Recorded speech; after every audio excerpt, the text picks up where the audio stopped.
let's take a couple minutes and let's talk about the truth that we are blessed when we're persecuted. Turn in your Bibles to 1 Thessalonians chapter 2, verse 2, and let's see what Paul had to write. He said, "But though we had already suffered and been outrageously treated at Philippi, as you know, yet in the strength of our God, we summoned courage to proclaim to you unfalteringly the good news, the gospel, with earnest contention and much conflict and great opposition." Do you ever remember opening up the Bible and reading a story about Moses where he was just welcomed? Elijah, John, Peter, Jesus? You don't.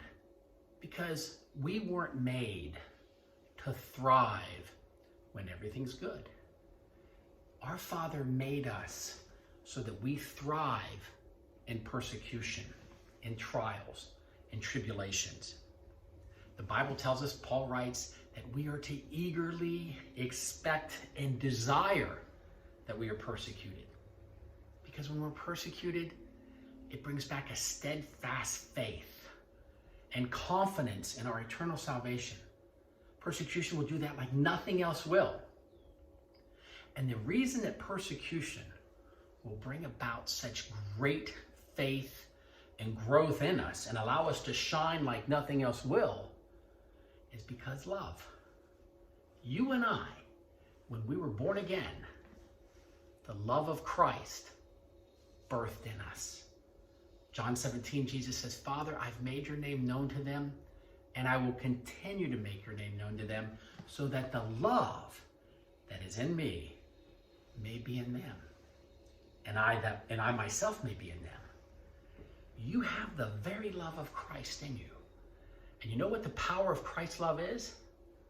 It never even notices when it's been wronged.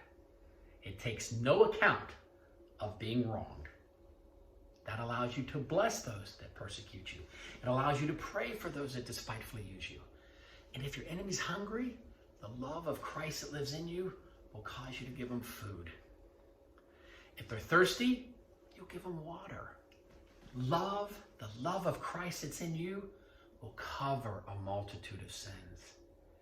And that's why you and I thrive in persecutions, because the love of Christ is greater in us than anything that's in this world. And we're more than conquerors through that love. And here's the truth. As the days approach before Jesus returns, the persecution is going to get greater. And it's going to get greater because the love that's in us is going to get greater.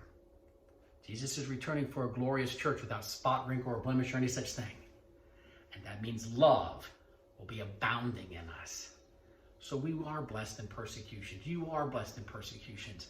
So eagerly desire them, because they're going to make you stronger and more perfect. Thanks for logging on. Jesus is Lord, and be blessed this day in the power of his might.